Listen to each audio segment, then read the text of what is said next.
Pemirsa penyuan umat Hindu Kota Denpasar, tur saking Kabupaten Siosan, ngosokin wewidangan Puri Agung Jero Kuta, risi jeroning rauhen pucak karya Angasti Puja Atma Wedana Maligia Punggal. Sani pinaka tetamian leluhur nguni tur patut keraksa miwah kelestarian.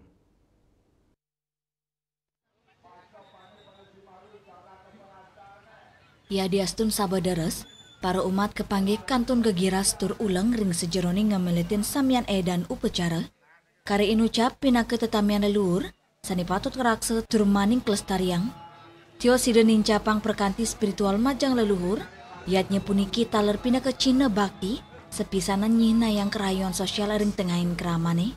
Kari puniki kemiletin sata 3 likur pemilet, tetujuan upacara inucap, untuk menunggaling atma sarang Brahman.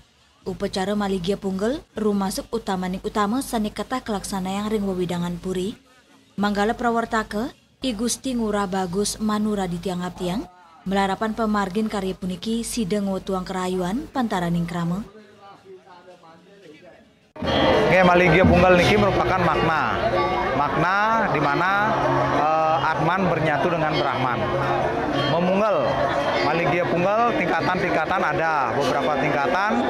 Maligia Punggal, Maligia Utama, Maligia Lajur.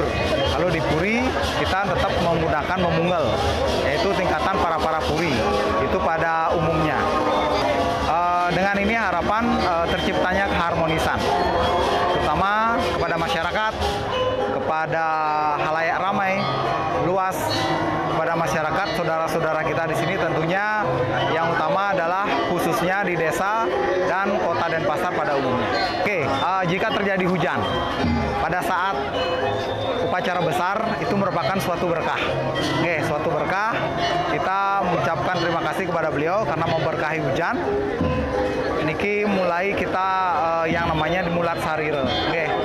Kita diberikan berkah hujan. Berkah itu merupakan doa bagi kita semua demi kelancaran acara. Puncak karya sani kelaksana yang sampun ngawet gala semeng, antuk ngemargiang mepurwo daksina. Sedurungnya nih, taler sampun kemargiang dan upacara nganget don bingin, miwa mepet ngiterin wewidangan desa. Andika Bali TV.